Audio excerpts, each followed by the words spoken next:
Seja bem-vindo a mais um episódio do Líder Medcast, o seu podcast de saúde. E aí, doutor Sidney? Fala, Moisés, tudo bem? Joia. Aqui vamos hoje então para a segunda parte do nosso episódio, que estava interessantíssimo, com o doutor Gustavo Amarante, só para falar aqui para você novamente, médico formado pela Escola Paulista de Medicina. Em seu consultório trabalha com psicanálise, hoje também intensivista do Hospital Sírio-Libanês. Vamos retomar o nosso papo aqui sobre filosofia dentro da medicina. A gente estava falando aqui sobre redes sociais, sobre comportamento e vamos continuar aqui na segunda parte. Vamos embora, vamos trazer mais informação para esse pessoal que está nos assistindo, Gustavo. A gente estava falando sobre o que mesmo? A gente estava falando um pouco sobre rede social e o cuidado que tem que ter com ela. E tem um aspecto aqui que diz respeito à rede social, mas diz respeito à atuação, por exemplo, vamos voltar para o médico aqui um pouco. Vamos. O profissional de saúde que está lá, trabalhando, que está lá no hospital e que está lá atendendo. Porque são coisas que são muito parecidas. E esses dois aspectos da psicanálise que eu acho que são interessantes aqui é o narcisismo, de um lado, e a teoria do pensar, de outro lado. O narcisismo, ele é vamos dizer assim, de uma forma muito simplificada, ele é o amor de si mesmo. Né? E o amor de si mesmo, ele é muito importante. Ele é importante porque ele te dá, vamos dizer assim, uma espécie de força para suportar as dificuldades da vida. Então, numa primeira infância, quem introduz isso para a criança são os pais. Ai, o meu filho é lindo, ai, como ele é bonitinho, ai, ele é o máximo, ele é o mais lindo. A criancinha que acabou de nascer, ela já está diplomada com louvor em Harvard, já virou CEO da empresa mais importante do mundo. Estrela das redes sociais. Esse foi o primeiro grito que ela deu na maternidade. Então, essa narcisização, ela é muito importante no sentido de dar essa musculatura, vamos dizer assim, psíquica para essa criança, para ao longo da vida ela suportar as dificuldades. O narcisismo passa a ser um problema quando, em algum momento, esse sujeito prioriza de um tal modo a si próprio, o amor de si mesmo, em relação ao amor do outro. É muito raso a forma como eu estou falando, mas eu acho que isso explica bem. E, de outro lado, a gente tem a teoria do pensar. Eu não vou falar da teoria do pensar inteira, porque ela é muito comprida, mas eu vou falar de uma parte que interessa. A parte que interessa é que esse autor, o Dr. Wilfred Bion, ele afirma que o motor do pensamento é a frustração. E que é porque você se frustra e tolera a frustração que você é capaz de pensar. Então, se você tiver uma maravilhosa capacidade de tolerar a frustração, à medida que as frustrações vão aparecendo, você olha para elas e segue a vida. Se você tiver uma capacidade intermediária de tolerância à frustração, você pode escolher construir vias alternativas para contornar a frustração e você aprende com a experiência. E se você for intolerante à frustração, se você não tiver capacidade de tolerar a frustração, você vai sempre escolher a via do escape. Você vai escapar dela. Você vai fugir dela. Você não vai enfrentar a frustração. Não vai encarar. Não vai encarar. Bom, o que isso tem a ver com a rede social e com a prática do serviço de saúde? A formação do médico, classicamente, ela é uma formação que diz coisas do tipo: parabéns, meu jovem.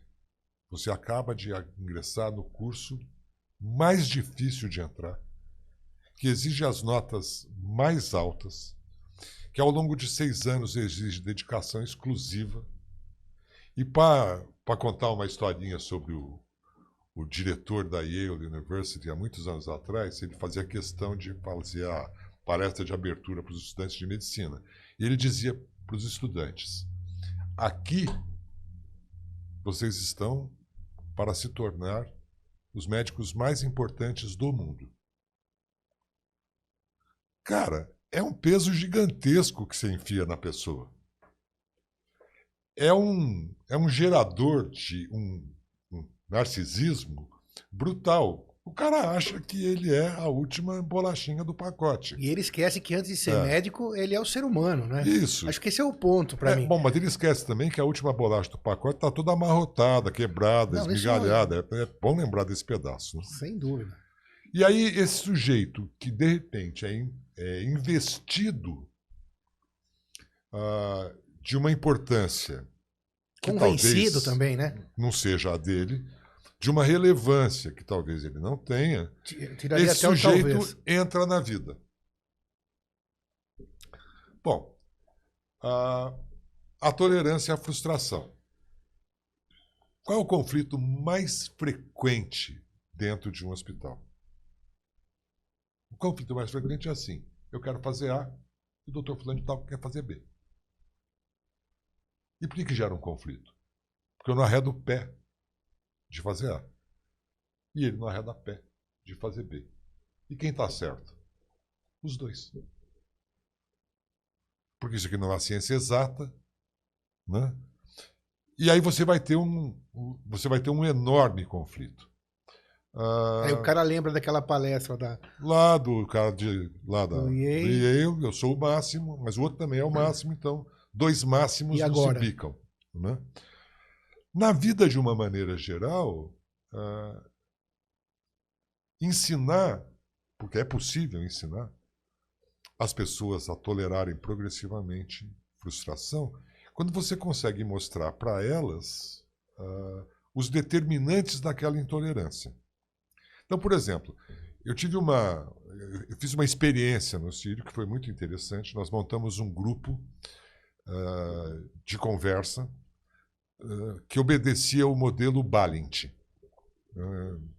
Vocês sabem o que é um grupo Balint? Não sei. O Michael Balint é um psicanalista húngaro da escola do Ferenczi. O Ferenczi é um freudiano, da primeira hora. Né?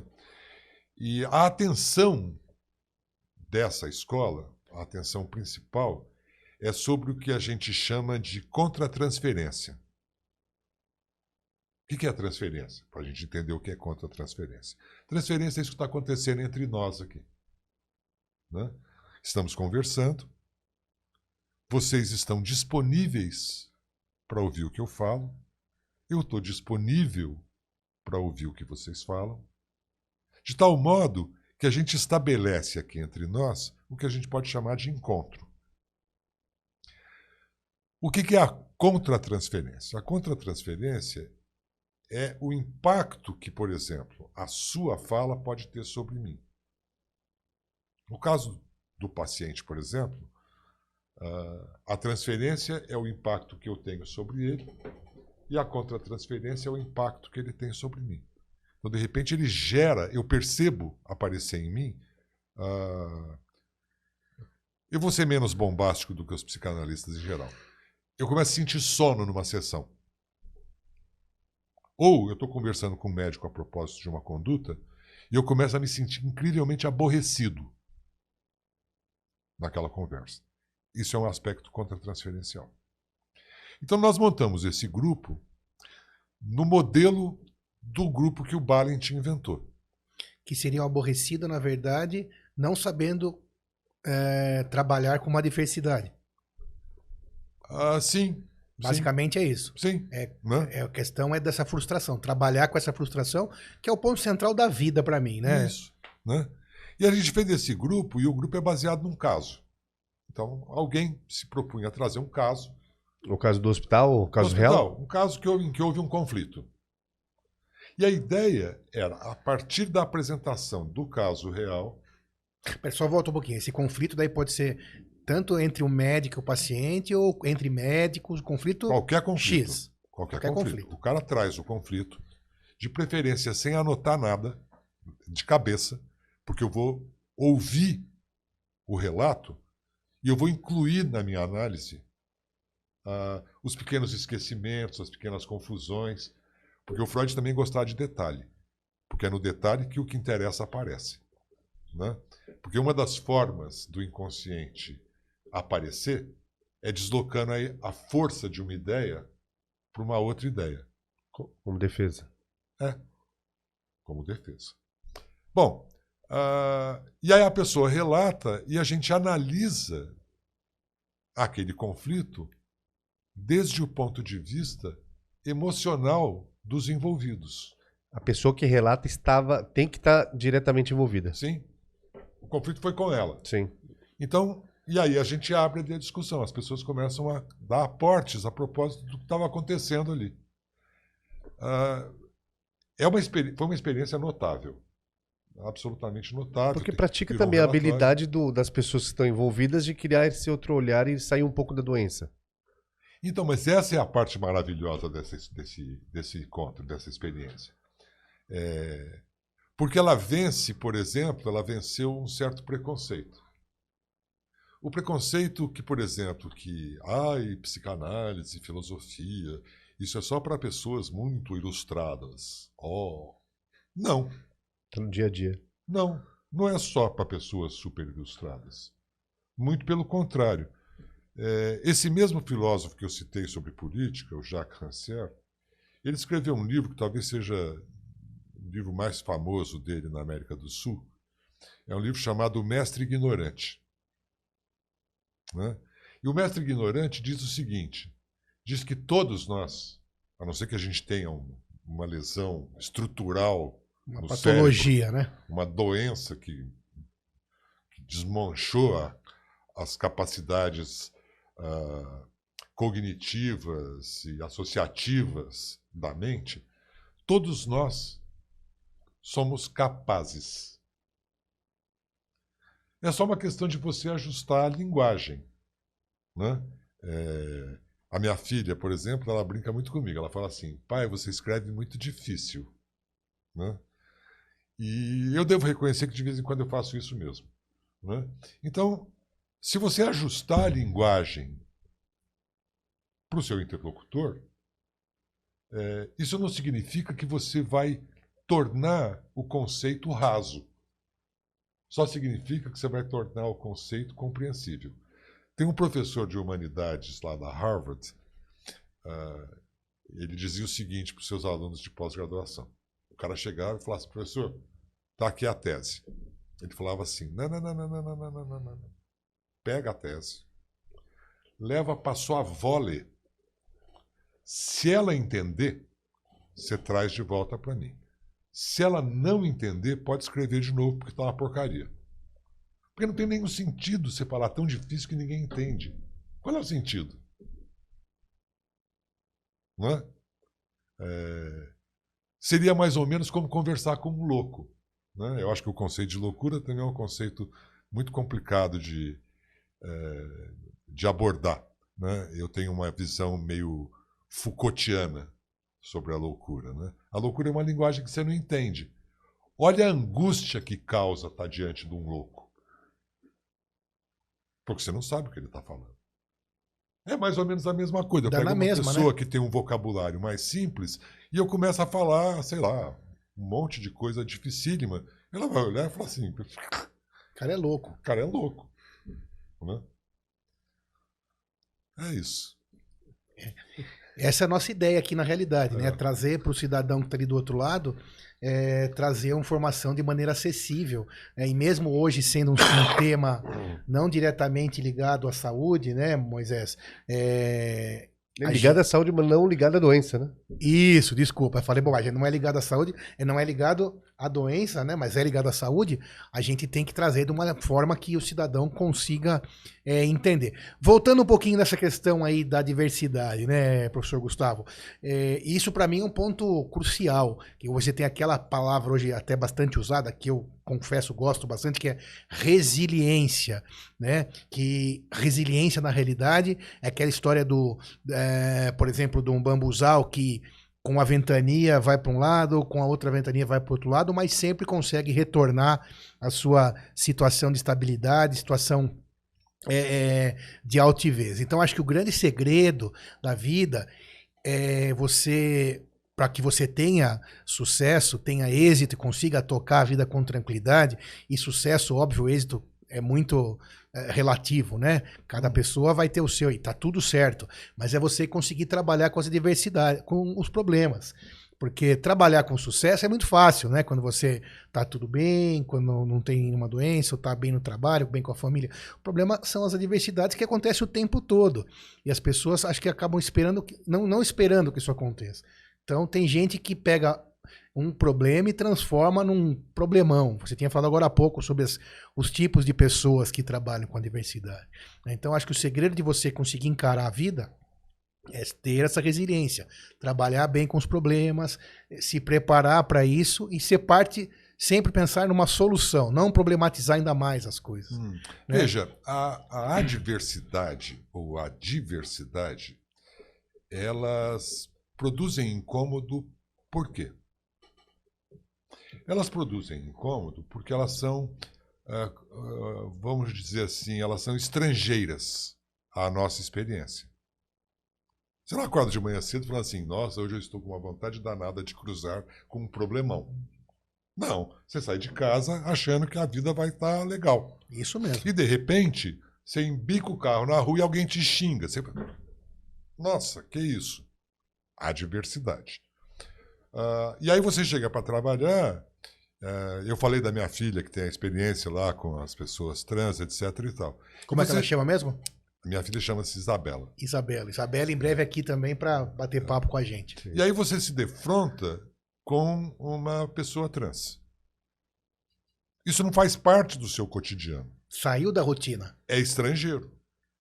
Diante do estrangeiro, do estranho, a primeira reação, ela é sempre a mesma. E é uma reação de afastamento. De fuga. Não diria de fuga, mas é uma espécie de... É uma rejeição... Medo. Meio que nas duas... E isso tem uma base psicológica. Mas isso você está falando sempre do desconhecido? Só para a gente... Sim. Sempre do desconhecido. Do desconhecido, do surpreendente, do novo. susto, do novo, do diferente. Perfeito. Né? E a base psicológica disso, ela vem dos estudos de uma outra freudiana, né? Que é a minha queridinha das queridinhas, embora a leitura dela seja um tanto azeda, não é uma leitura fácil, essa é uma leitura difícil, né? Que é a senhora Melanie Klein. A senhora Melanie Klein, ela desenvolveu o que ela chamou de teoria das posições. E a teoria das posições fala sobre a posição esquizoparanoide e a posição depressiva. Lembrando, a psicanálise gosta de títulos bombásticos. Essas posições, elas não são temporalmente sequenciais. Elas incidem sobre a criança mais ou menos ao mesmo tempo. Então vamos começar da posição esquizoparanoide. Mas isso são patologias ou são... Não. Isso é fase do desenvolvimento. É como a fase civilizatória. Peraí, tem uma fase esquizoparanoide? Isso. Não A sabia. criança passa por uma fase psicótica, passa por uma fase neurótica. Isso faz parte do desenvolvimento. Qual idade, mais ou menos? Até os 5 anos, mais ou menos. Né? Bom, o que é a posição esquizoparanoide? Temos lá um bebezinho dentro da barriga da sua mãe. Vamos considerar uma situação bem boa. Né? É um filho desejado, está tudo bem, a gravidez está indo bem. Saúde boa. Tá saúde boa. Esse bebê, ele está num ambiente controlado, onde a luz é filtrada, o som é filtrado, ele é alimentado pela via do cordão 24 horas por dia. Então a gente pode dizer que todas as necessidades dele estão sendo atendidas em tempo real o tempo todo. E Tá? 100%, né? Plenamente. Plenamente. Bom, um belo dia, esse bebê está lá e ele é trazido ao mundo. Ou porque ele é expulso, e ele sente a expulsão, ou porque ele é retirado. Abre e arranca a criança de lá. E aí ele tem uma recepção maravilhosa aqui no mundo exterior, né? Ele toma um tapa no traseiro, ele toma um catéter dentro da boca. Frio. O ambiente está frio, tem uma baita luz em cima dele. Barulho. tem gente pegando, pega pela perninha, pega pelo bracinho. Acabou a comida. Do momento para o outro, o mundo em que ele existia sumiu. E agora eu tenho um outro mundo, muito mais diverso, em que ele não conhece nada. Zero. Alguns autores acham que esse bebê tem uma pré-concepção do seio da mãe. Uma pré-concepção de mais algumas outras coisas. Mas, em tese, ele está sendo apresentado a absolutamente tudo. E alguns teóricos dizem que a criança, no primeiro ano de vida, aprende mais coisa do que todo o resto da vida dela somado. Porque você aprende a lidar com o mundo externo e com o mundo interno. E o hardware está 100% vazio, né? Como o estrangeiro é sempre algo meio... Essa criança, ela foi jogada num universo estrangeiro. E esse universo estrangeiro, então, ele é sentido como ameaçador. Embora a criança não tenha o conceito de ameaçador ainda. Mas é sentido como ameaçador porque produz tensão. E para a criança lidar com a angústia desse universo novo, ela cinde a mente. O que é cindir? Cindir é cortar no meio. Eu corto a mente no meio e, de um lado, eu deposito as coisas que são consideradas ameaçadoras e que me desamparam e que me ameaçam a minha existência. E, do outro lado, eu coloco as coisas que me protegem disso. Prazer e desprazer. Mas eu coloco de uma forma idealizada. Muito idealizada. Porque como o desamparo aqui é de aniquilamento, do lado de cá, eu preciso ter alguma coisa quase que da ordem de Deus para dar conta disso aqui. Vamos dizer que nesse lugarzinho parece estar a origem das religiões. O desamparo extremo precisa de um ser supremo para dar conta dele. Bom, mas ao mesmo tempo que a posição esquizoparanoide incide, a posição depressiva também incide. E ela chama a posição depressiva porque ela vai tirar a força do idealizado Dos dois e ela lados. vai tirar a força do ameaçador. Porque a experiência repetida de... Bom, a criança nasceu, passa umas horas, aquela fonte inesgotável de alimento sumiu, né? A criança começa a sentir uma tensão. Ela não sabe que é fome ainda. É só uma tensão difusa. E a tensão cresce, e a tensão cresce. Aí alguma enfermeira fala, opa, tá na hora de mamar. Aí bota lá na mãe. Nossa! Aí o Lacan também tem uma frase maravilhosa. Não é o Lacan, é o Laplanche. A criança deseja leite, alimento, que é o que está faltando, e a mãe oferece o peito. Né? Essa é a incidência da humanidade sobre a criança. Essa é a primeira forma de erotização da criança. Bom, enfim, a criança vai para o peito da mãe, mama, atenção. Ela volta para o bercinho, a tensão sobe de novo. Então eu tenho um seio malvadão que some e eu tenho um seio maravilhoso, espetacular, que me alimenta. E, de repente, a criança começa a perceber que esse e esse são o mesmo. E a hora que ela percebe que são o mesmo, esse idealizado perde a conotação idealizada. Mas, em compensação, esse ameaçador deixa de ser tão ameaçador assim. Bom, o que isso tem a ver com o que estávamos dizendo? É que essa fase do desenvolvimento da criança, ela não desaparece quando você vira adulto. Ela deixa uma espécie de rastro que você carrega com você a vida toda. E esse pêndulo Esquizoparanoide depressivo. Esquizoparanoide depressivo também é o motor do pensamento. Porque uma frustra e a outra acolhe. Uma frustra e a outra acolhe. Uma divide e a outra integra. Uma divide e a outra integra. Quer ver a posição esquizoparanoide em nós, adultos? Isso que eu ia perguntar. Isso permanece durante a vida? Chega na fase adulta? Opa! Responda depois sobre também como isso chega na questão do trabalhar com a diversidade. Claro, sim. Por favor. Vamos pegar um exemplo bem cotidiano. Todo mundo guia aqui? Tá bom.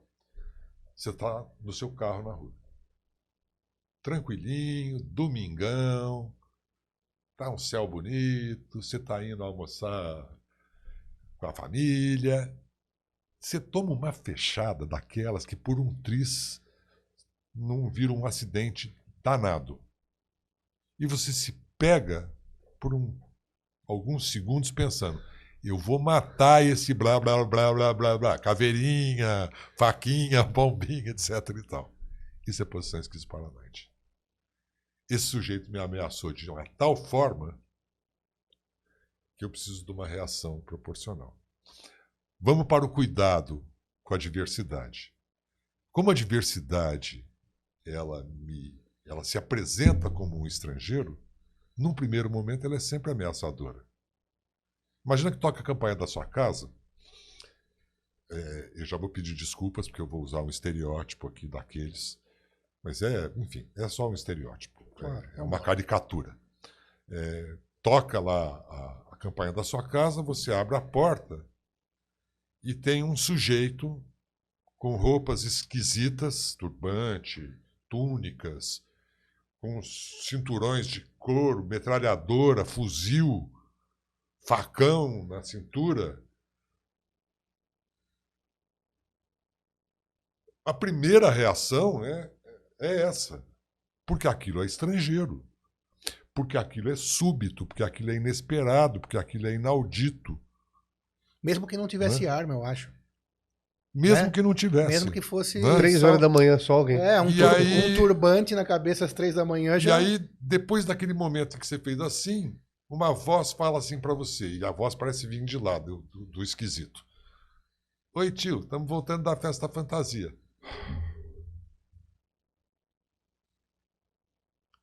Mas, eventualmente, numa situação de conflito, por exemplo, entre condutas médicas, a conduta com a qual eu não concordo, ela está se apresentando como estrangeira para mim. Eu acho que tem que dar antibiótico. E o cara fala, não é para dar. É como estrangeiro ou é por uma formação, como foi dita, que tem uma construção de um superego inflamado? Bom, as duas coisas. No contexto de um narcisismo exacerbado, essas coisas tendem a se amplificar. Né? Se o sujeito for muito narcísico, isso se amplifica enormemente. Mas voltando à questão do trabalhar, então, como eu disse. E isso é treinável, né? Professor como psicanalista, né?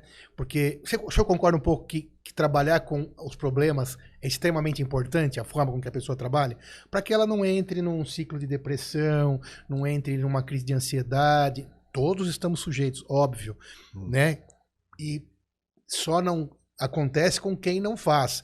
Pessoas que trabalham mais, que são de alta performance, que procuram, que vão para cima, que são multitarefas, uma hora vai esbarrar numa situação dessa que sai um pouco do equilíbrio, certo? Muito bem. Então, professor, concorda comigo que isso é importante? Trabalhar bem com problemas ou adversidades, como o senhor falou. Mas em relação à parte de formação, então, da criança, do jovem, do adolescente ou até do adulto. Isso é treinável? Se sim, até quando? Né? O que o professor diria sobre isso? Bom, você falou a palavra que faz um psicanalista se arrepiar de cima a embaixo.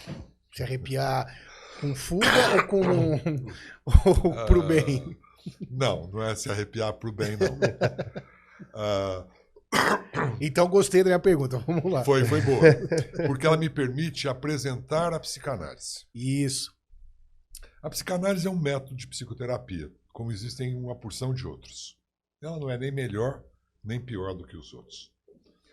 Mas ela tem algumas diferenças muito fundamentais. E talvez a diferença mais significativa da psicanálise em relação a outras psicoterapias é o ponto de partida. O ponto de partida da medicina, da psicologia de uma maneira geral, etc. e tal. Talvez eu esteja... Algumas vertentes da psicologia e das psicoterapias, elas partem de um conhecimento que está no profissional. Eu, o profissional, sei. Eu converso com você. A partir do que você fala e do conhecimento que eu detenho, eu elaboro hipóteses diagnósticas, por exemplo, e eu ofereço um plano de tratamento. Né? Então, por exemplo, terapia cognitivo-comportamental, que é um negócio muito interessante e tem uma função muito específica e funciona dentro desse universo, né? Ela é mais ou menos isso. O profissional escuta a queixa, ele detecta o problema e ele elabora uma estratégia para treinar a pessoa a contornar aquele problema. Terapia cognitivo-comportamental. Cognitivo-comportamental. Ensina a claro pessoa... que, de novo, aqui é uma conversa um tanto superficial. Guardadas as devidas proporções. É mais do que isso, mas é um resuminho. Para explicar. Assim. As outras psicoterapias são mais ou menos na mesma linha. A psicanálise e talvez a psicologia analítica, que é uma filha muito coladinha da psicanálise. A psicologia analítica é a vertente do Jung, que deveria ter sido o herdeiro do Freud, né? Mas aí eles se desentenderam por questões teóricas, né? Fundantes do que se chama psicanálise. Então o Jung fez uma escola própria que se chama psicologia analítica. Mas eles também partem mais ou menos da mesma premissa. E a premissa é que quem tem o conhecimento não é o profissional. Quem sabe é o sujeito. O sujeito é que sabe. Você sabe a sua história. Eu não sei a sua história. E se você levar o que eu estou falando ao extremo, isso é, se você puder ampliar o que eu estou falando para suas relações, você, por exemplo, acha que conhece sua filha, né? Não conhece. Você acha que você conhece sua mãe? Você não conhece. O que você conhece da sua filha e da sua mãe é uma fração quase que insignificante, que é aquela que é possível de ser apresentada. E é aquela que ela apresenta.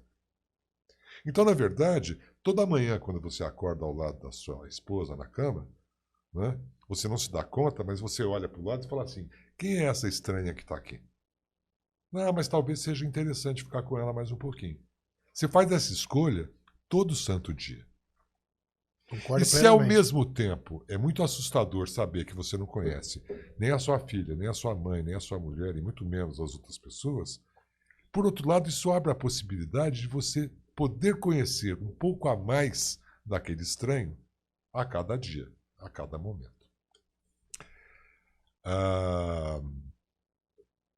Bom, então se eu não sei, o psicanalista não sei, e é você que sabe, eu preciso escutar atentamente o que você fala, para a partir do conhecimento que está embutido na sua fala, eu poder dizer para você, olha, isso pode ter esse outro modo de ser olhado.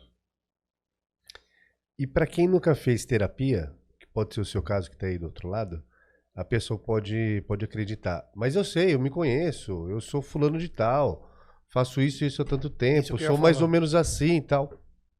Porque é isso que eu ia falar. A gente não conhece a nossa esposa e a nossa filha. E nós mesmos, então? Isso. Não nos Agora a gente conhece a nós mesmos? Não. Muito menos. Não. Muito menos. Eu vou dar um exemplo clássico do neurótico obsessivo. O neurótico obsessivo vem te procurar porque ele não aguenta mais lavar a mão 45 vezes antes de cada refeição. Porque não há sabonete que aguente e na verdade, ele não só lava a mão. Ele lava a mão E aquele sabonete praticamente novinho vai para o lixo, porque ele está contaminado. E ele lava. Então ele gasta 3 refeições, 40 são 120 sabonetes por dia lavando a mão.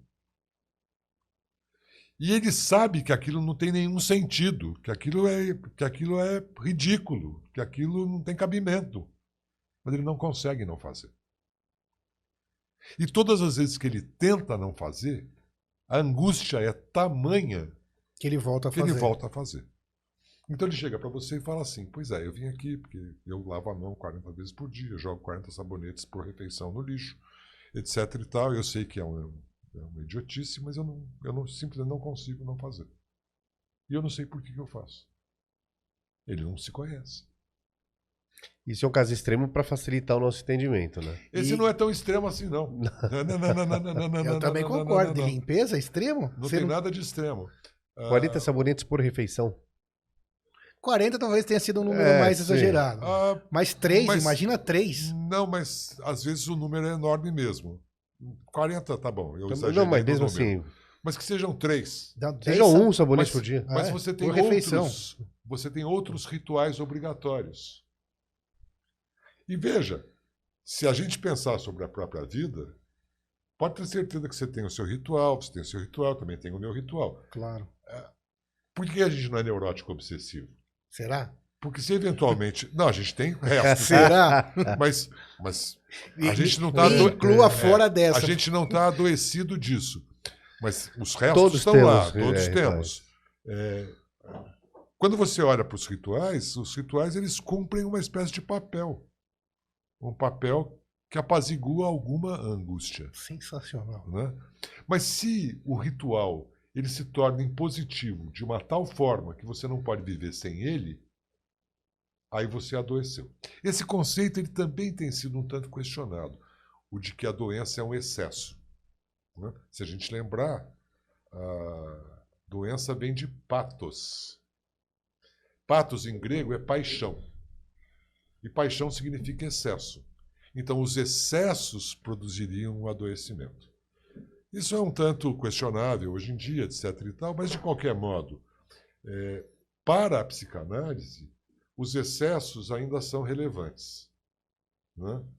Então, aquilo que é desmedido, né? Por exemplo, estávamos numa discussão recentemente a propósito desse negócio de tatuagens. E aí alguém falou, mas às vezes o número de tatuagens é excessivo. E aí? Quanto que é excessivo? Para quem, né? Aonde também, né? Para ele, excessivo é uma. Exatamente. Ele acha que não tem que ter nenhuma. Para ele ali, excessivo é 5. Para ela lá, excessivo é 40. Para ele lá, excessivo é quando não tem mais nenhuma área do corpo passível de tatuar.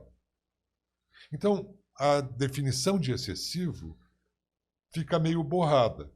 Mas aí eu começo a olhar, por exemplo, tanto faz se é uma, se é 5, se é 40 ou se é o corpo inteiro, se a minha vida passar a orbitar em torno deste tema, de tal modo que os outros temas da minha vida ficam afastados, e isso me causa sofrimento, isso aqui é excessivo. Tanto faz se é 1, 4.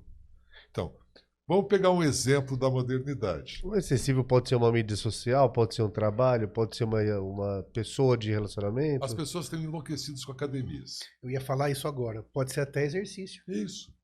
O sujeito, ele passa o tempo todo vivendo em torno da academia. Não lá, ao vivo. Mas quando ele não está lá, ele está pensando em estar lá. Quando ele está saindo de lá, ele está pensando em voltar para lá. Quando ele está lá, ele pensa em ficar mais tempo lá. E até então não é saudável pensar assim, fazer assim, porque é academia, mas não. Isso, não é saudável. Porque isso está consumindo o interesse dele por outras coisas. Se esse consumo não produzir sofrimento, de novo, fica muito difícil de dizer que é excessivo. Mas se esse consumo produzir sofrimento, é porque ele está excessivo. Então é uma forma interessante de ver excesso. Eu acho que a autora que falou muito bem sobre isso, eu posso estar enganado agora, mas eu acho que é uma mulher chamada Sylvia Bleichmann, né? Eu acho que foi ela que olhou para isso sob essa ótica. A gente tinha falado agora há pouco também, que eu fiz aquela frase, eu estava pensando qual foi a palavra que te deixou arrepiado, professor, mas com a segunda fala eu descobri que foi a palavra treinável. Acertei? Tá bom. As psicoterapias adaptativas, Isso. A psicanálise não gosta. Isso, mas tudo porque bem. ela resolve talvez um problema imediato, mas ela não aborda a causa da questão. Ela Isso. contorna. Acho que isso não ficou muito claro para mim e para quem está lá. Então, a psicoterapia, seja ela qual tipo, né, cognitivo-comportamental ou outras, então, trabalha nesse treino em relação a um fato que esteja sendo ruim. E na psicanálise? Levanta lá aquela janelinha, aquele fiozinho daquele fato, isso é parecido, ou igual. Então, de que forma se trata isso, de que forma se contorna isso na psicanálise, já que a gente falou sobre isso, para a gente fechar esse pedacinho aí da nossa conversa? Então, a ideia aqui não é adaptar o indivíduo a nada. A psicanálise não tem essa finalidade. Eu não quero adaptar você para a vida, né? Eu quero te apresentar para você mesmo, né? Então, se ao término de um período de análise você se tornou mais parecido com você mesmo, a análise foi um sucesso. Mas o que significa ser parecido com você mesmo? Perfeito, eu ia perguntar isso também, exatamente. Vamos imaginar que a partir do momento em que a civilização é introduzida para a criança, né, junto com ela, vem uma porção de coisas. Então, eu começo a fazer escolhas para agradar meu pai. Eu faço escolhas para agradar meu professor. Eu faço escolhas para agradar meu chefe. Eu me comporto de tal modo para agradar minha mulher. Eu me comporto de outro modo para agradar os meus amigos. Eu me comporto de outro modo para agradar a sociedade de uma maneira geral. E vamos dizer que cada uma dessas atitudes seja uma roupa. E eu vou vestindo essas roupas. E num dado momento eu me olho no espelho e não me reconheço. Ou até cansa de tanta porque roupa eu tô de desse vestir. tamanho, eu simplesmente não me reconheço. Nem cabe mais roupa. Então, a gente vai tirar esse monte de roupa para o sujeito poder se ver de novo, para ele saber quem ele é outra vez.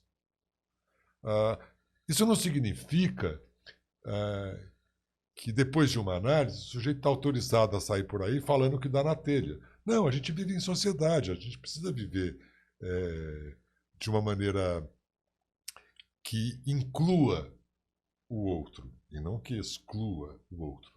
Mas incluir o outro, é sempre bom lembrar, significa incluir o outro dentro da gente mesmo. Sem se excluir. É isso. Você não tem que se excluir. Mas também, voltando a essa fala sua, professor, isso tudo com comedimento faz parte de uma interdependência, vamos dizer assim, relacional interessante, né? Não significa também, como o professor falou, que vai tirar todas essas roupas de agradar esse ou aquele e vai sair xingando todo mundo, né? Claro que não. Pelo contrário, é conseguir fazer isso sem se machucar. Mas é que é possível você ser você mesmo. O que é incrível é que, por alguma razão, ao longo desse tempo em que as pessoas vão se vestindo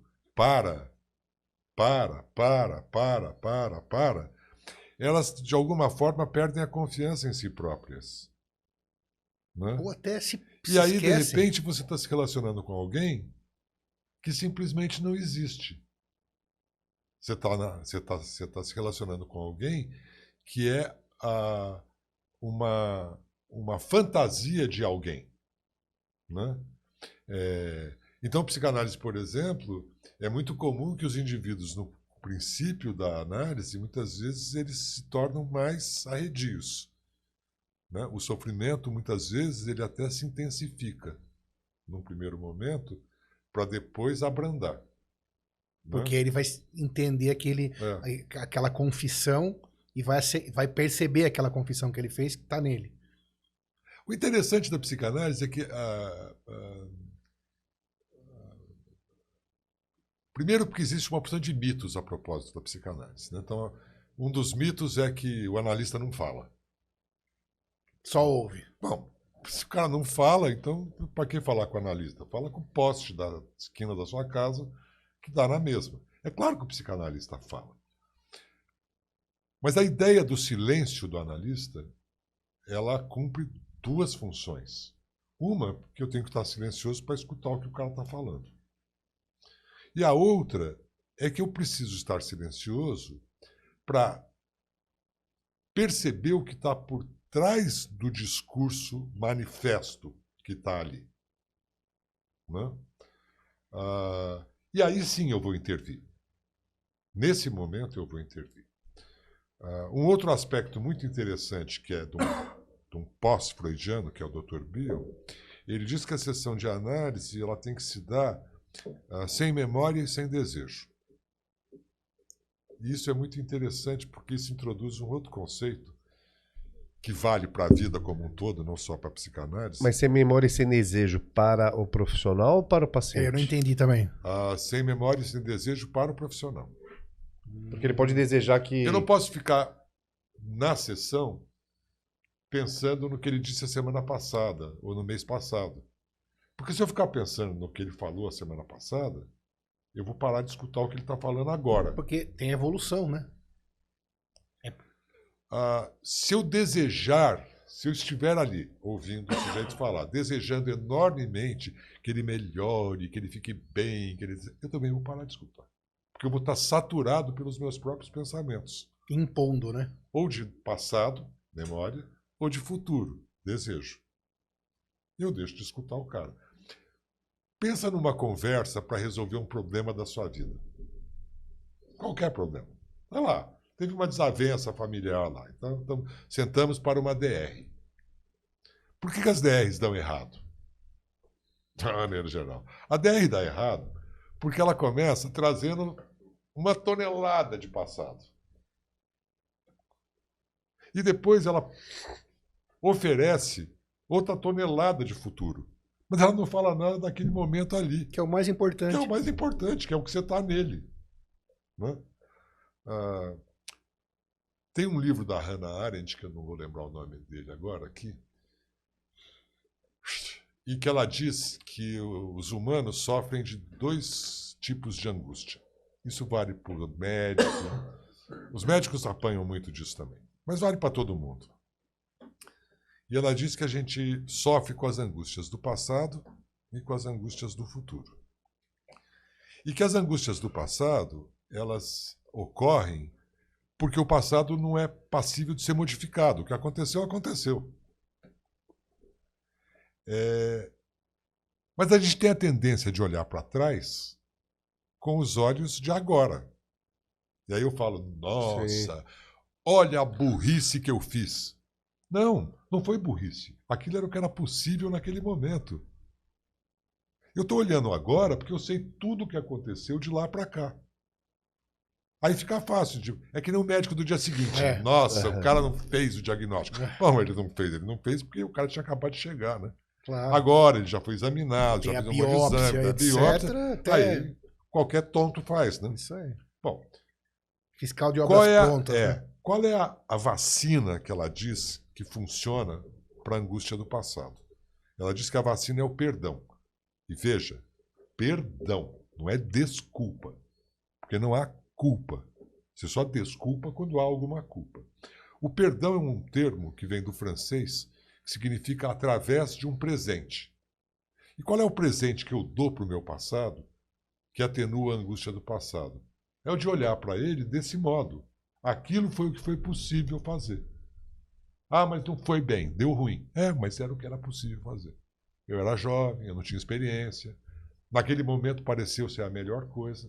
E quando eu olho para o passado com esse olho, o passado deixa de ser um peso que se arrasta pela vida fora. E ele passa a ser o seu melhor amiguinho, o seu maior patrimônio, que te ajuda a olhar para o presente e fazer escolhas. E as angústias do futuro, elas estão relacionadas ao fato de que o futuro é absolutamente incerto. Absolutamente incerto. Eu não sei se eu vou estar vivo daqui 5 minutos. Nem você, nem eles. Eu não sei se o meu carro vai estar lá no estacionamento. Né? E qual que é a vacina para a angústia do futuro? Ela diz que é o pacto, a promessa. Então vamos pegar num relacionamento entre profissionais. Como que eu resolvo conflitos dessas decisões que eu preciso tomar? O pacto é, eu vou confiar em você. E você vai confiar em mim. No futuro. Isso. E na medida em que a gente atende o pacto, a angústia abaixa. Torna o futuro mais certo? Não. O futuro continua incerto do mesmo Mas jeito. diminui a angústia. Mas diminui a angústia. E eu diria ainda que, olha a ousadia, né? Eu vou acrescentar ao texto da Hannah Arendt. Eu diria que existe a angústia do presente, né? E a angústia do presente, ela se dá pelo fato de que o presente ele é fugaz. Ele se esvai na medida em que ele se apresenta. Então, o que eu acabei de falar já virou passado. Né? E por conta dessa fugacidade, é que talvez a gente preste tão pouca atenção para ele. Mas lembre-se, você não vive no passado, e você não vive no futuro. Você vive agora. Né? Isso vale para os médicos? É claro que vale para os médicos. Isso vale para a enfermeira? Vale para o engenheiro? Vale para o podcaster? É claro que vale. Né? E essa ausência não, né? Essa diminuição de angústia quando faz um pacto com outra pessoa de confiança em prol do no futuro, pode ser conosco mesmo. Claro, claro. Veja... E quando essa confiança conosco mesmo aí pode ser quebrada? Então, veja, vamos dizer que o mundo que você percebe, ele é uma espécie de reflexo do mundo que você tem dentro de você. Né? E vice-versa.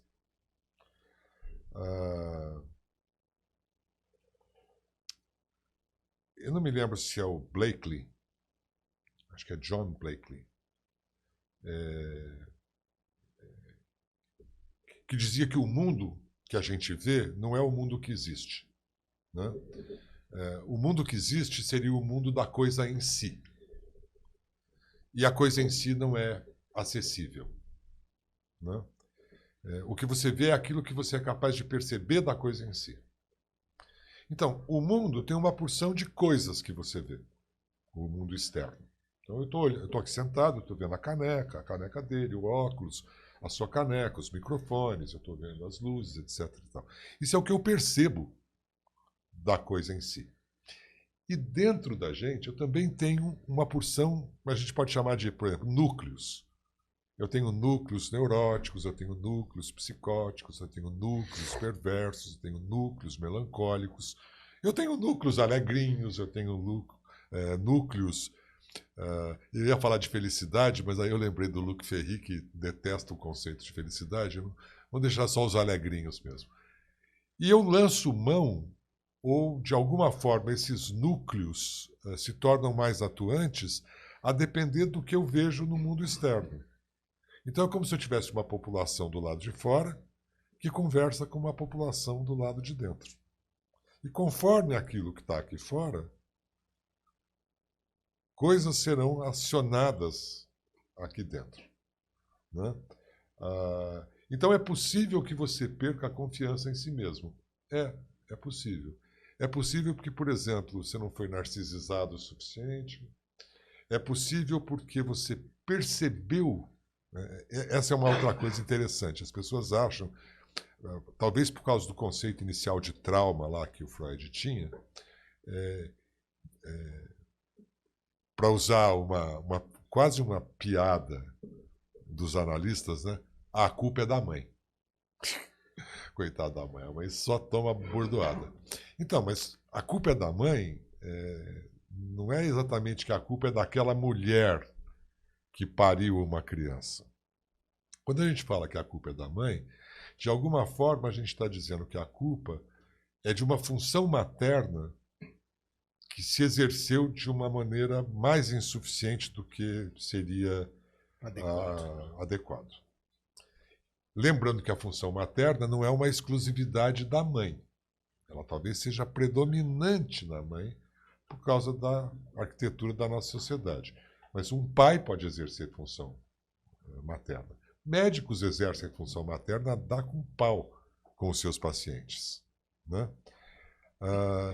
E, portanto, a ideia de que o trauma é um fato real, concreto, que aconteceu, ela não é necessariamente verdadeira. O tal trauma pode ter sido a percepção de um fato. Então, por exemplo, uma criança pequena que está inserida numa casa onde os pais brigam muito, né? Numa teoria rasa de trauma, nossa, aquela violência toda resvalou na criança e a criança está traumatizada com aquilo. Bom, essa é uma forma de ver. Uma outra forma de ver é a criança testemunhando aquilo ali e, na percepção dela, aquilo é por causa dela. E isso está recalcado lá nos confins da alma. Mas ela leva essa culpa pela vida fora e ela começa a repetir os gestos que ela usou para se aliviar da culpa ao longo da vida. E aí ela chega na análise com uma queixa tipo...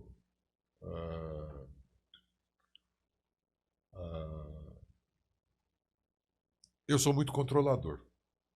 Esse é o gesto que ela usa para Né? se... Eu sou muito controlador, eu tenho que resolver tudo, eu tenho que ser o super pai que faz tudo, que passa por cima de todo mundo e que bota a coisa para andar. É um exemplo possível. Né? Então, se eu estou culpado, é porque eu cometi algum crime. Se eu cometo crimes, eu não sou confiável. De novo, é uma forma muito rasa, não dá para aprofundar. Né? E a psicanálise é muito complicada também porque ela lida com um outro conceito, que é o conceito de singularidade. Nós, humanos, somos muito repetitivos, mas a gente é repetitivo diferente, cada um de nós. A gente faz as mesmas coisas levemente diferentes. Por quê? Porque a mesma coisa que você faz e que eu faço, você faz em cima da sua experiência, que é única. E eu faço em cima da minha experiência, que é única. E é por isso que os seres humanos são tão maravilhosos, porque eles são todos únicos. Então não tem uma receita de bolo para tratar de seres humanos. Mas não tem uma certa repetição pelos motivos da busca de uma análise quando chega no consultório? Sim, mas os caminhos são muito diferentes. E as origens são diferentes.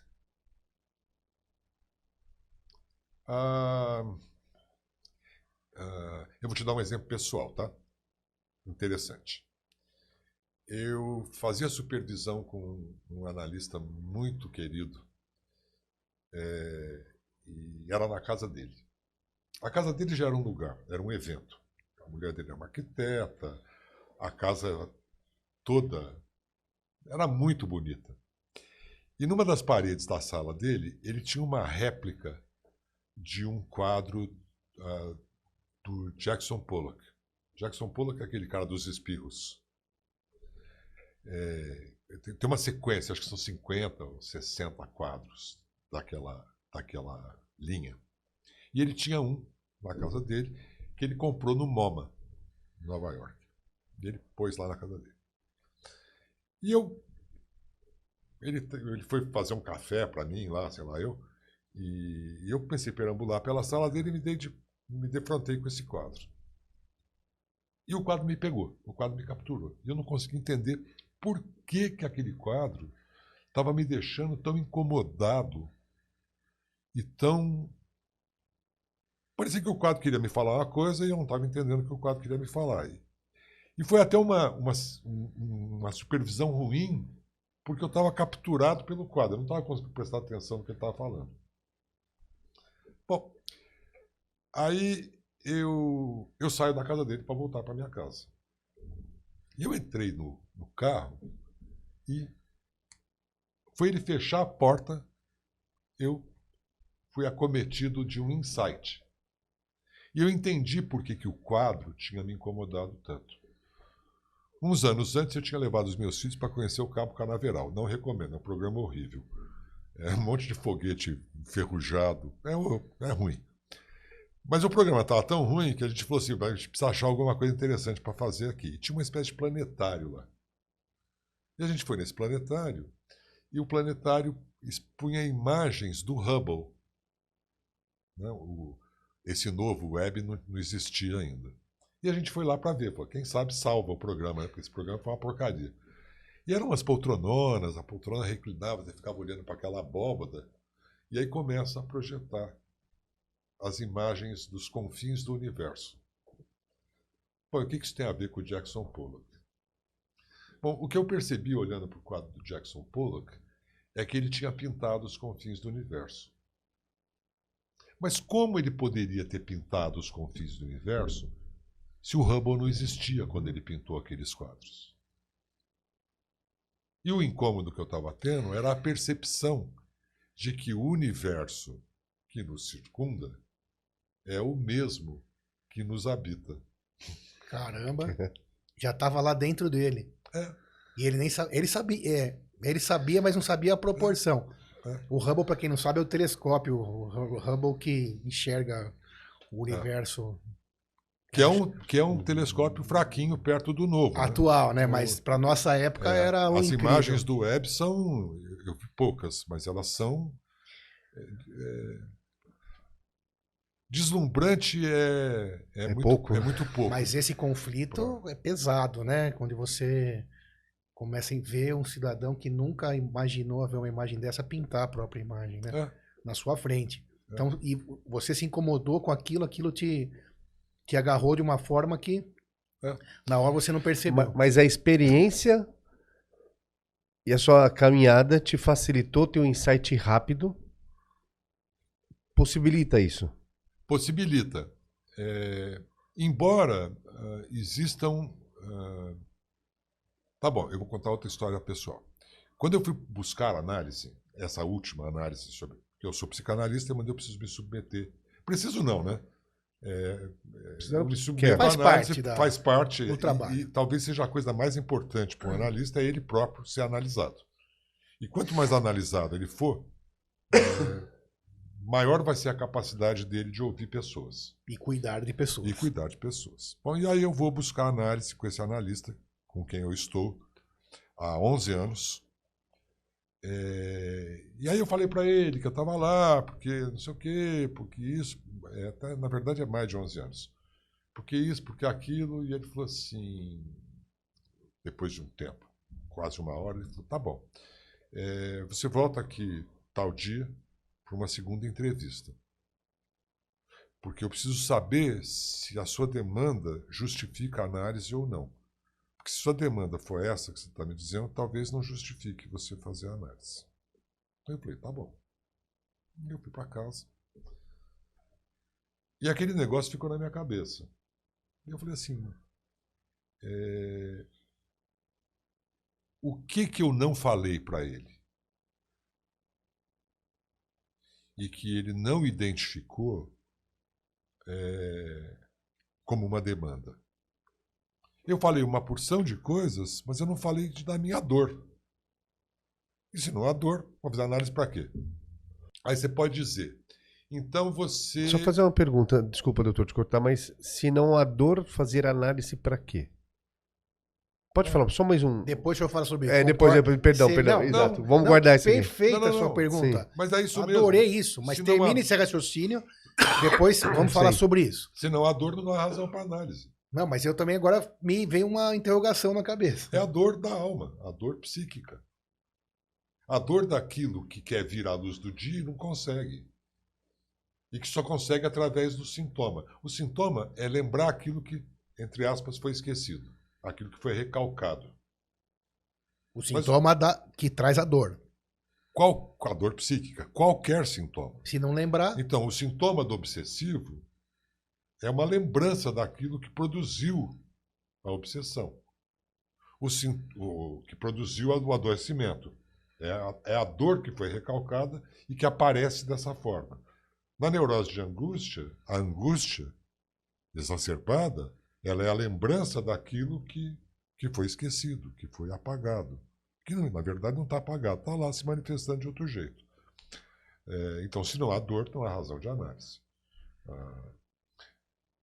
Bom, mas aí eu pensei muito sobre isso e você pode perguntar para mim assim, bom, então você já tinha uma certa disposição para pensar a propósito de si mesmo. Sim, eu já tinha uma predisposição para pensar a propósito de mim mesmo. Eu li Freud pela primeira vez, eu tinha entre 13 e 14 anos. Né? Ao longo da minha vida, a despeito de ser médico e ter me dedicado enormemente à atividade médica, então eu estudava os papers e mais papers, e vai para congresso, e se atualiza, etc. e tal, eu, ao mesmo tempo, eu li o Jung inteirinho, eu li o Freud quase inteiro, eu li a Melanie Klein, eu li outros autores psicanalistas, e eu li muita filosofia. Né? Então, talvez eu tenha, não posso afirmar isso, mas talvez eu tenha uma tolerância maior à frustração. Ainda assim,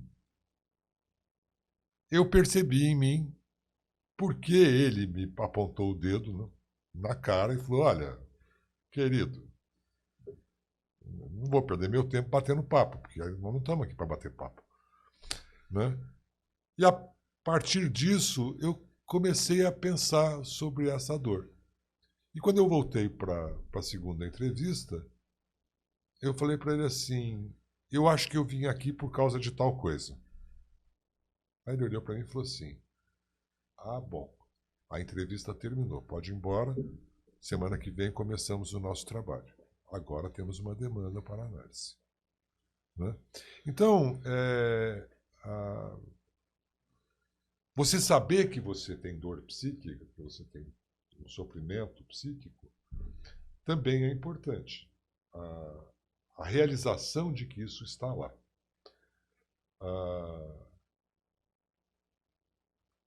Mas para isso você tem que ter uma certa disponibilidade para si mesmo. Se você não estiver disponível para você mesmo, se você não puder se recolher, essa poetisa que eu falei, a Sofia Breiner, ela diz que ela não inventa poemas, ela não cria poemas, que ela se recolhe ao silêncio e os poemas se apresentam prontos para ela. E que depois, eventualmente, ela faz uma correção aqui, outra ali. Eu acho essa imagem maravilhosa porque eu acho que isso está disponível para você mesmo. Então, quando você se recolhe silenciosamente e pensa sobre o seu dia a dia, sobre o que te incomodou, né, você eventualmente se defronta com uma situação em que algo aparentemente inofensivo causou um drama. e É a história lá na medicina. Vamos voltar para a medicina. Né? Vamos. É lá a história da medicina. Eu chego para o cara e falo assim, seu doente está assim, está assado, acho que precisa dar antibiótico. O cara fala assim, não quero que dê. Nossa, eu acato, porque ele é o dono do doente, ele é o médico titular, etc. e tal, e eu vou para casa corroído. Você concorda que não foi um quebra-pau? Que não foi uma discussão? Que não foi uma desavença? Eu só fui contrariadinho. E eu vou para casa destruído. Pé da vida. Né? Se eu não me detiver para pensar sobre isso, eu não vou perceber que isso aconteceu. Mas se eu perceber, eu vou falar, tem alguma coisa aqui que não está boa. Porque um evento absolutamente corriqueiro me largou desse jeito. Então não é o evento que é tão corriqueiro que produziu esse incômodo desse tamanho. Tem algo atrás. Mas pode ter um incômodo, mas se ele for passageiro também não precisa colocar uma lupa em cima do evento. Ou só o fato de... Mas de esse novo, evento a gente entra no não campo é passageiro, né? no campo dos excessos. Perfeito. É uma questão de intensidade. É algo que te deixa transtornado. E aí você fala, mas Por quê? Por que eu estou transtornado por uma bobagem dessa? Eu escuto isso toda hora no meu consultório. A pessoa olha para mim e fala assim, eu sei que é uma bobagem. Eu sei, eu estou vendo que é uma... Eu não sei por que isso me deixa desse jeito. Eu falo, para isso que estamos aqui. E voltando àquela situação, a gente vai aqui mais ou menos já para a última parte, para a gente poder fechar aquele assunto que a gente começou lá na cabeça do programa, sobre aquela questão do acolhimento do profissional do conflito. Né? Depois de utilizadas essas ferramentas, né, não sei se eu podia chamar de psicanalíticas ou a filosofia envolvida, hoje, na prática, isso começou na pandemia, o senhor estava falando, né, professor? Se aprofundou mais na pandemia, porque até a pandemia trouxe mais conflitos, sobretudo na área de saúde, estresse, nos grandes hospitais, um estresse extremo, né? Até pela própria quantidade de trabalho, pelo desfecho ruim de muitas coisas. Mas aí essa situação desse projeto, posso chamar de projeto, na prática, esses conflitos, o senhor acompanhou alguma coisa depois? Continua tendo esse projeto? Qual foi o efeito positivo causado nesses profissionais? E também outra coisa, envolve também profissionais, não só médicos, né? Sim, não envolve só médicos. Todos os profissionais, enfermagem, técnicos, laboratório, todos os profissionais dentro da saúde. Vamos dizer que todas as classes de profissionais, mas era uma experiência que foi restrita, né? Para os médicos, foram os médicos residentes ao longo da pandemia. E para outros profissionais foi uma experiência dentro de uma unidade do hospital. Uma experiência similar. E tanto uma quanto a outra foram experiências muito positivas. Quando eu recebi, por exemplo, não dos jovens residentes, eles me deram uma espécie de retorno numa conversa. Eles disseram o que a experiência tinha sido para eles. E foi muito boa. Mas aí, isso é complicado, né? O cara está falando na minha frente, né? Eu acho que ali o ambiente era suficientemente bom para o sujeito, inclusive, falar que não gostou. Mas, por outro lado, eu sou um cara muito mais velho do que eles. Acho que até por uma questão de bons modos, se eles não gostaram, poderiam não falar. Mas o retorno do outro grupo foi um retorno anônimo. O cara me mandava uma mensagem de alguma forma que não era identificável. E aí? E o retorno foi muito bom. As palavras que alguns usaram assim, a experiência foi transformadora. A experiência mudou a minha vida. Não é a minha vida no hospital. A experiência mudou a minha vida. Como eu lido com a minha família, como eu lido com os meus filhos, como eu lido com a minha mulher. Porque, veja, não há nenhuma diferença entre você olhar para o aspecto emocional do seu aborrecimento no trabalho, de você olhar para o custo emocional do seu aborrecimento em casa. É a mesma coisa. Claro. Tá certo? Então, se o cara leva aquilo que a gente fez ali, e não é um treino. Eu não pensei isso. Mentira, pensei sim. Se ele leva aquilo para casa, aquele novo conhecimento, se ele leva para as outras relações dele, a vida dele de fato muda. Mas eu entendi bem o negócio do treino, professor. Que na verdade não é treinar o trabalho com a situação, né? É fazer uma mudança intrínseca, né? No seu próprio ser. E as duas coisas, às vezes, podem ser necessárias. Elas podem caminhar juntas. Tem um aspecto... eu vou te dar um mole aqui. Opa, vamos lá. Tem um aspecto de treino, sim. Qual seria? Seria a experiência repetida, por ela se tornar familiar, ela ganha a vantagem de não ser mais estrangeira, de não ser mais... Então, na verdade, quando você olha, por exemplo, sei lá, o grupo, ou os grupos, foi interessantíssimo observar a mudança que as pessoas foram apresentando ao longo do tempo. No primeiro encontro, as pessoas meio reticentes, meio não sei o que lá. Aí você vai mostrando como é que a coisa vai funcionar, vai conversando, vai acolhendo o que o sujeito fala. O sujeito começa a se autorizar a falar porque ele sente que vai ter acolhimento mesmo. Aí no outro encontro, o outro encontro é quase que uma explosão exponencial em relação confiança, ao primeiro. E aí vai desse jeito lá para cima. Então tem um aspecto de treino? Tem. Tem. A experiência boa, repetida, ela maximiza a experiência a cada vez. E a gente falou então sobre o ganho, né, desse profissional de maneira pessoal, levando aqui para a vida dele fora do trabalho. Isso é sensacional. Mas para a gente entrar um pouquinho mais no propósito nosso aqui do podcast, o paciente, né, claro que ganha, mas nas palavras do professor Gustavo, o que o paciente, né, que é o final das contas, acaba sendo dentro da nossa profissão o foco da situação. Quando você está lá como paciente também com o seu psicanalista, você é o paciente, às vezes eu sou o paciente, o Gustavo, e nossos familiares, etc. O paciente, o que ele pode receber em troca, né, em relação a todo esse nosso assunto? O uso da psicanálise, as relações interpessoais, a redução do conflito entre profissionais que o atendem. O que o professor Gustavo falaria sobre isso? Olha, o profissional de saúde, tanto faz se ele é médico, enfermeiro ou qualquer outro, se ele tiver com medo, a chance dele errar aumenta vertiginosamente. Sensacional essa fala. Então o sujeito entra no quarto temeroso, porque o sujeito é importante, é um vipão, porque o cara tem uma voz muito impositiva, então parece meio ameaçador. Então, o sujeito que ele entra com essa disposição, ele entra com uma disposição defensiva, ele está amedrontado. Então, a chance dele cometer erro e a chance dele entrar num conflito aumentam enormemente. Quando você acolhe essas pessoas, quando você diz, por exemplo, que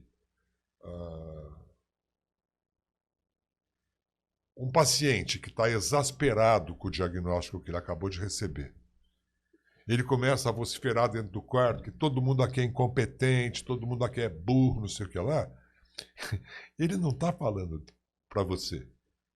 Eu falo isso para as pessoas lá. O cara vem e fala, ai, doutor, o cara isso, o cara aquilo, falou isso. Ele não está falando para você. Ele não sabe quem você é.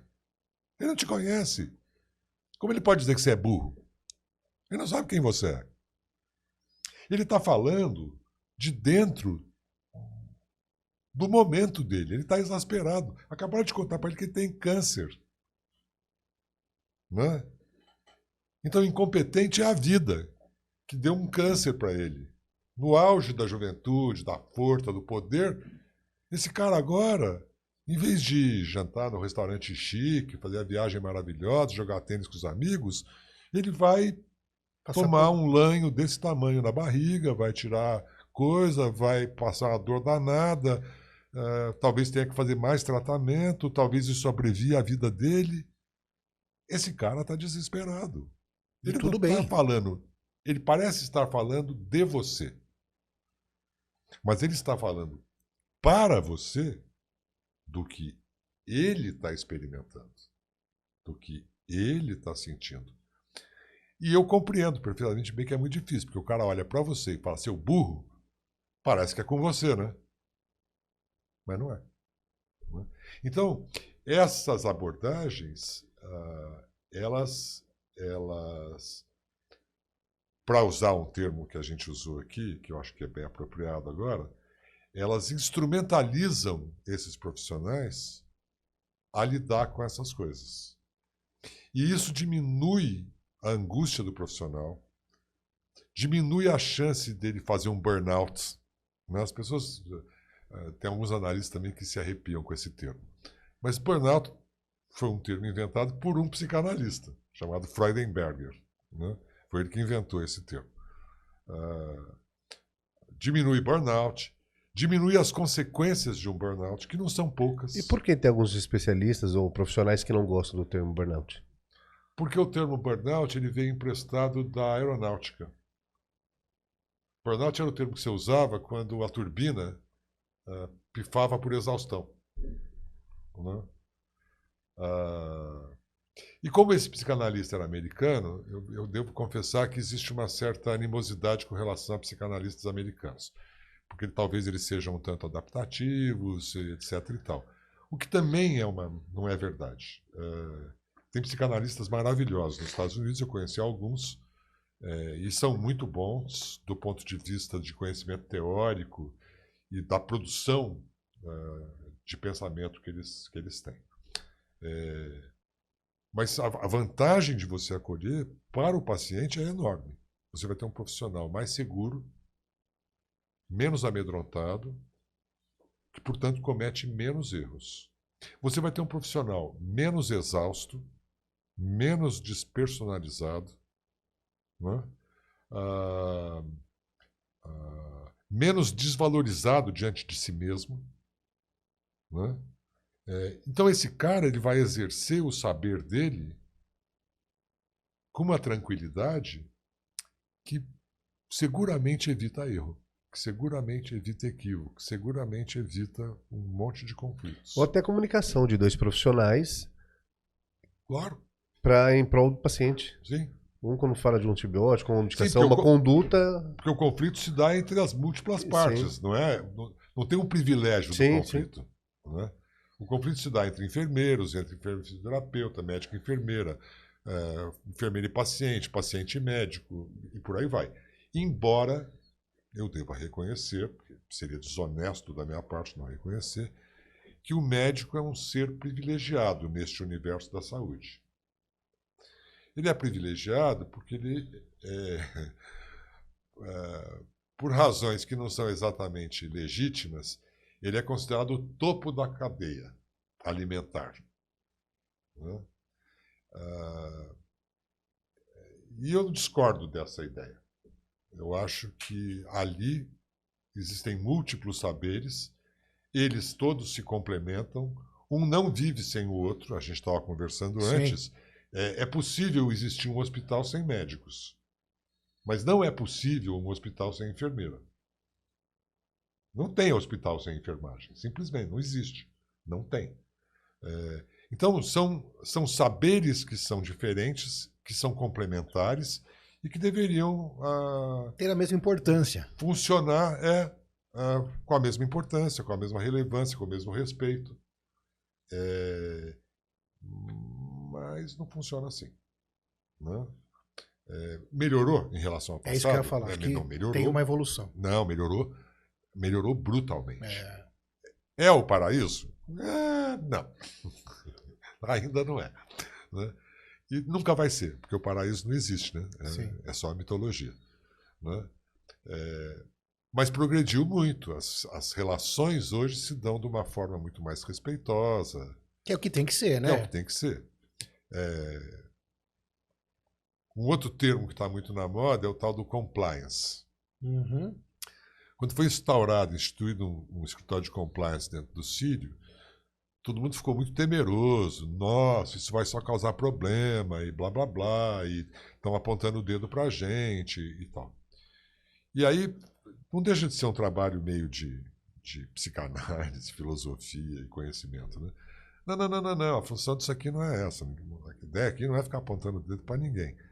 A ideia é tentar resolver conflitos internamente, de tal modo que a solução seja boa para todas as partes. E o que a gente viu foi assim, logo que se instaurou o escritório de compliance, apareceram um monte de queixas. E as pessoas ficaram apavoradas. E a gente falava assim, calma, que isso aqui é demanda reprimida. Fica frio que não vai ser assim o tempo todo. E não deu outra, fez assim e fez assim. E estabilizou novamente. E agora nós temos um volume de queixas que eu diria que subavalia, de fato, o que deve acontecer. Talvez tenham pessoas que não se queixam porque não querem se queixar, porque por N motivos não apresentam a queixa. E as pessoas que se queixam, elas se queixam mais calcadas num fato concreto, comprovável. E isso educou as pessoas, todas. Educou aqueles que eventualmente poderiam cometer uma infração e educou aqueles que poderiam interpretar com uma certa flexibilidade. qualquer coisa como uma infração. Então a pessoa sabe que quando ela leva algo para lá, ela é responsável pelo que ela está falando. E se aquilo não for compatível com a realidade e com a verdade, ela vai ser responsabilizada por aquilo também. Então é um aprendizado da comunidade. Eu acho que E todos também sabem que agora tem um canal, né? Tem sim, um organismo, uma entidade que consegue controlar, entre aspas, né? Estabelecer melhor o direcionamento endereçar será dado conflitos. aos conflitos e tudo mais. Muito bem. E aí, Moisés, aprendeu Demais. bastante hoje? Muito. Que bom. Obrigado. Professor Gustavo, palavras finais. O que você pensa hoje daqui para frente? A gente falou que futuro não existe, né, entre aspas, né, para a gente tomar cuidado com essa angústia. Mas quando a gente fala assim em palavras finais, a gente sempre pensa em dizer qual é a nossa expectativa em relação ao uso de tudo isso, da filosofia dentro da medicina, da psicanálise, do benefício para o paciente, para o profissional. O que o professor deixaria de mensagem aí para a gente em relação a essa situação, ao nosso tema? Já agradecendo grandemente a tua presença. Eu vou fazer um paralelo entre o que se diz que o Lacan fez pela psicanálise e é o que eu vou sugerir como futuro para a medicina. O Lacan, a gente poderia dizer que são dois Lacans. O Lacan da primeira fase, em que ele faz o que ele chamou de retorno a Freud. O que era o retorno a Freud? Era voltar a atender aquilo que era fundante e que dizia o que era a psicanálise. Consciente, libido, recalque, conflito, etc, etc. Isso é psicanálise. E os pós-freudianos tinham se desviado disso e o Lacan trouxe o Freud de novo central para a psicanálise. A medicina, ou o cuidado em saúde, ele nem sempre foi o que ele é hoje. Né? Tem um quadro lindo que eu acho que está no British Museum, acho que é lá, e que é um médico sentado à beira do leito de uma criança, a mãe está ao lado com uma face tensa, preocupada, e o médico está ali atenciosamente ouvindo a mãe e examinando a criança. Então eu acho que a medicina ela abandonou, de uma certa forma, por um tempo, esse aspecto do cuidar para dar uma relevância enorme ao tratar. E agora estamos recuperando o cuidar de tal modo que a gente possa tratar e cuidar ao mesmo tempo. E nesse contexto, uma coisa que eu acho que é muito relevante é que a sociedade exija, literalmente, que as humanidades voltem a ser ensinadas. É um absurdo que o ensino médio ou o ensino médico não contemplem aspectos mais densos de saúde mental. Eu adoro a Santa Casa de Misericórdia de São Paulo, porque os alunos recebem formação em saúde mental do 1º ao 6º ano. O cara sai de lá com uma outra visão das coisas, com uma outra forma de abordar pessoas. A filosofia, ela não é só uma coisa para você pensar sobre coisas metafísicas. A filosofia pensa sobre coisas práticas, como, por exemplo, que o outro é um sujeito importante, ele é tão importante quanto você. E ele tem que ser respeitado. Não é tão difícil assim. Né? Então, acho que a minha mensagem de futuro é que o médico volte a ser um médico. O médico aqui, eu estou falando médico, mas eu estou estendendo isso para as outras categorias também. Volte a ser o médico que trata e cuida. Né? Nem DSM, nem bruxaria. Uhum. Né? Mas o DSM não dá. Né? O DSM é uma patologização da vida. Isso não tem cabimento. Mas eu estou esperançoso. Eu olho para os jovens médicos com quem eu converso, para quem eu dou aula, que vão ao meu consultório, e eu vejo neles esse fogo de cuidar e de tratar ao mesmo tempo. Né? de não enxergar um estômago, ou um pulmão, ou um rim, mas de enxergar uma pessoa e levar essa pessoa em consideração. Sensacional, professor. Sorte de todos os pacientes que os têm como médico. Moisés. Obrigado, doutor Cid. Obrigado, doutor Gustavo. Professor Gustavo, doutor Gustavo, mais uma vez, obrigado. O nome do doutor Gustavo vai estar aí nas todas as descrições. Não se esqueça, então, nos acompanhe, se inscreva no canal, se inscreva nas redes sociais para que a gente possa continuar levando para você esse trabalho bonito. Valeu, até a próxima, muito obrigado. Obrigado.